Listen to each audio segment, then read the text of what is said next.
Doctors gave up on the billionaire's deaf son. Then the maid did something impossible. #Storytime. The scream tore through the mansion like thunder. "It's moving!" the maid cried, her hand shaking as she leaned over the billionaire's son. Everyone in the room froze. Doctors, nurses, even the billionaire himself. On the bed lay Ethan, the 8-year-old boy who had been deaf since birth. His eyes were wide with pain, his small hands clutching the sides of his head. Maria, the maid, had just done something no one else dared to try. She leaned closer, shining a small flashlight into his ear, and then, with trembling fingers, she pulled out something that made everyone gasp. A live cockroach. It wriggled and hissed in her palm, its legs scratching against her skin. The head doctor stepped back, horrified. "That's impossible," he muttered. "We've scanned his ears a dozen times. How could something alive be in there?" But Maria wasn't listening. She was staring at Ethan. His breathing slowed, and then his eyes blinked fast, as if hearing something for the first time. "Ethan?" Richard Cole, the billionaire, whispered. "Can you hear me?" The boy's lips parted. "Dad!" Richard froze. His heart stopped. "What did you say?" "Dad." Ethan repeated, louder this time. Everyone gasped. The same boy the doctor said would never hear had just spoken his first word. Dr. Patel dropped his clipboard. This can't be real. His nerves were dead, completely dead. Maria clutched a tiny insect in the tissue, whispering under her breath, "Sometimes what blinds us isn't what's broken, it's what's hidden." Richard turned to her, eyes wide. "Maria, how did you even know to check there?" Maria looked at him, her face pale but calm. "Because last night," she said softly, "I heard the sound he couldn't." Everyone stared in silence, until Ethan suddenly screamed again, louder than before. And this time it wasn't pain. It was fear, because something else was still moving inside his ear. Ethan's scream echoed through the mansion. Everyone panicked. "Hold him still," shouted Dr. Patel as nurses rushed to the boy's side. But Maria was frozen, staring at Ethan's ear. The boy's head jerked left and right as he cried out, clutching his father's hand. "There's still something inside." Maria gasped. Richard's face turned pale. "Another one? That impossible. You already pulled one out." Maria didn't answer. She grabbed the flashlight again and leaned close. The beam of light shook in her trembling hand. Then she saw it. Deep inside Ethan's ear, something was shimmering, not moving like the cockroach, but glowing faintly, like a dying ember. "What is that?" Dr. Patel muttered, peering closer. "It's metallic?" Ethan's breathing slowed suddenly. His eyes rolled back. "Ethan! Ethan!" Richard cried, shaking his son. But just then, something strange happened. A soft humming sound filled the room. Faint at first, like a whisper. Everyone froze. Then Ethan spoke again, this time clear and strong. "It's loud, it's too loud." Maria's eyes widened. "He's hearing." The boy covered his ears, tears streaming down his cheeks. "Make it stop. The lights are too bright." The doctor blinked. "He's responding to sound and light stimulation at once. That's impossible." Maria grabbed a towel, gently pressing it to Ethan's ear. Listen to my voice, Ethan. Just my voice." And to everyone's disbelief, the boy's body relaxed. His breathing steadied. He turned toward her and whispered, "I can hear you." Richard dropped to his knees, crying silently. "Thank you, Maria. Whatever you did, you gave me my son back." But Maria didn't look relieved. Her face was pale, her hand still pressed to Ethan's ear. She felt a faint vibration beneath the towel, a low rumbling that no one else could hear. Then, as she lifted her hand away, she saw a tiny droplet of black liquid trickle out of Ethan's ear and fall onto her palm. It sizzled. Maria gasped and dropped the towel. The liquid burned a small hole right through it. Everyone stared in horror. What is that?" whispered Richard. Maria slowly raised her eyes. "That's not from the cockroach," she said. Something else was inside him. The doctor stepped back, his face pale. Inside or still there? Before anyone could answer, the room lights flickered violently, and the same low hum filled the air again, louder this time. Ethan sat upright in bed. His eyes glowed faintly gold, and he whispered, "She's coming."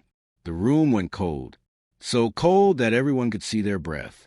Ethan sat up straight on the bed, his small body trembling, his golden eyes fixed on something no one else could see. "She's coming," he repeated, voice distant, almost not his own. Richard backed away, heart pounding. "Who's coming, Ethan? Who are you talking about?" The boy didn't answer. He tilted his head slowly toward the far wall, the one behind Maria. Then everyone heard it, a whisper, faint female like a lullaby from deep underground. Maria turned, flashlight in hand. The wall behind her wasn't ordinary anymore. Thin, spider-like cracks had begun to crawl across it, and from inside came a strange rhythmic knocking. "Knock, knock, knock," Dr. Patel stammered. "There's a rational explanation for this." But before he could finish, Ethan screamed again. "She's here!"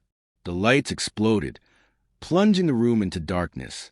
Sparks crackled from the machines as nurses screamed. Richard stumbled toward his son's bed, but something warm dripped onto his shoulder. He looked up. Water was leaking from the ceiling, forming small puddles around Ethan's bed. Maria lit her flashlight again. "Everyone out!" she shouted.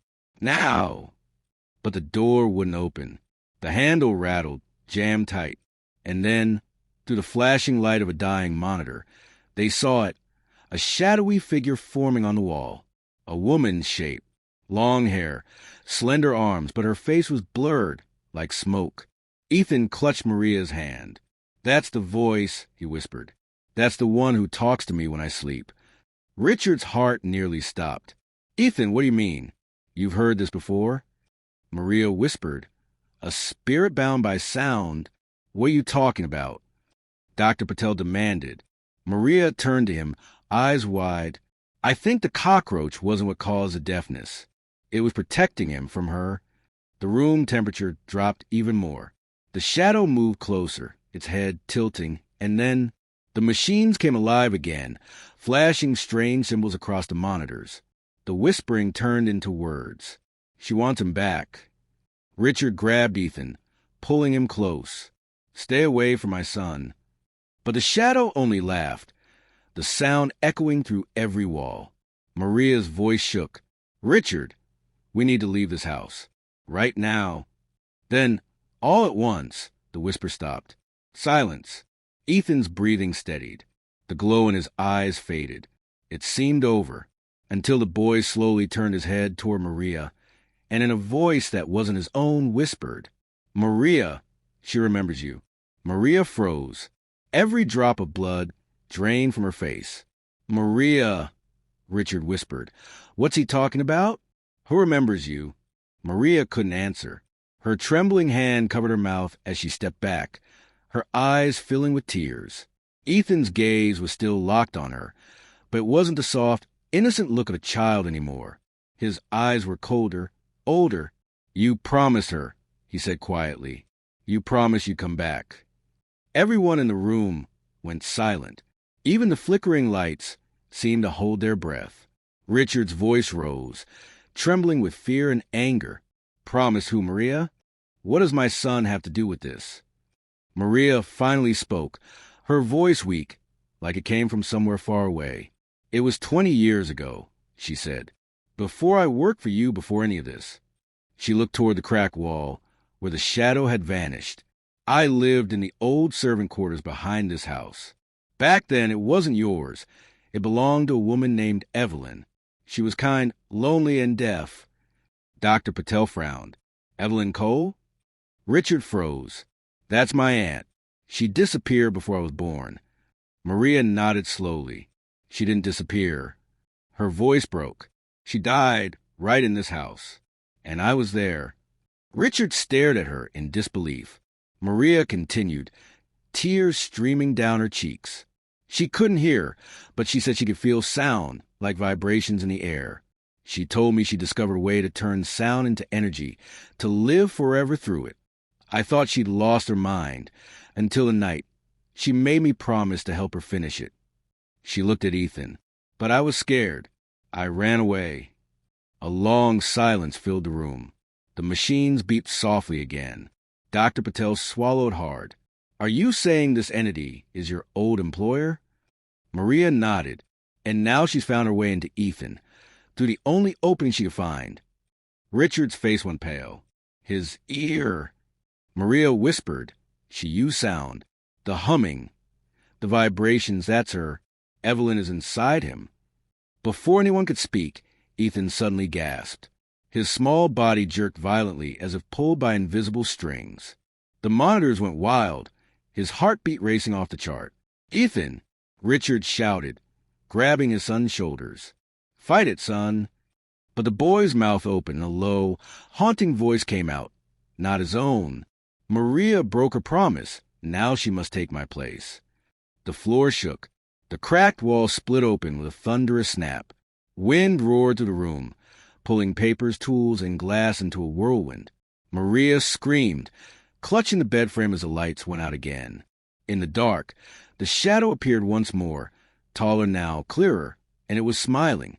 "Maria," the voice said softly, echoing from every direction.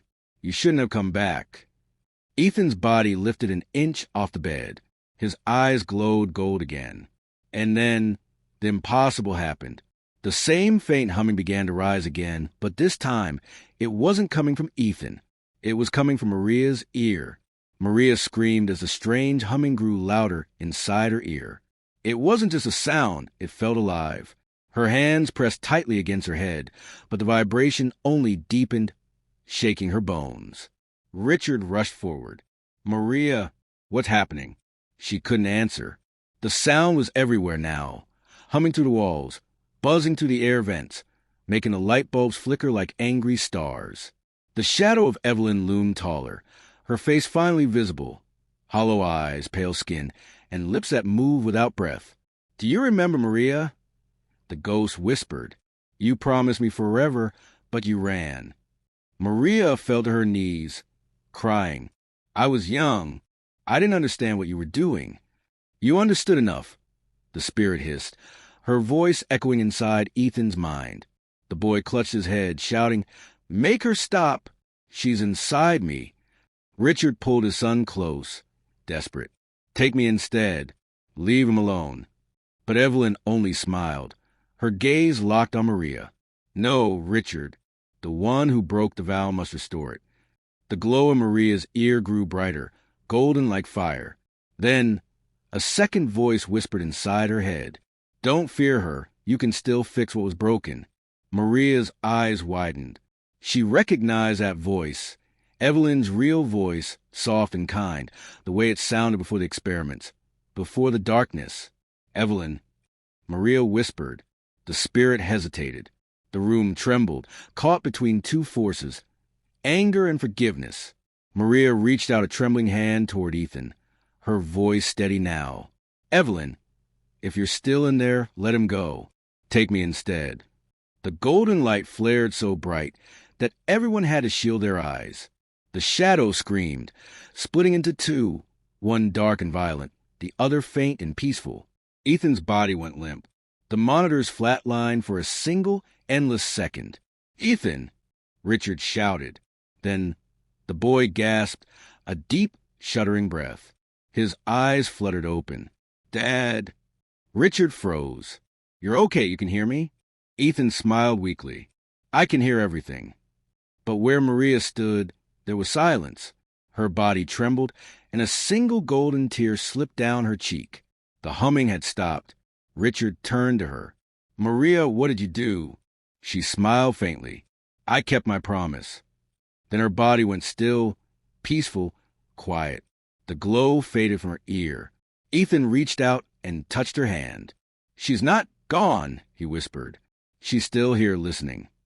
Outside, the first morning light broke through the mansion windows.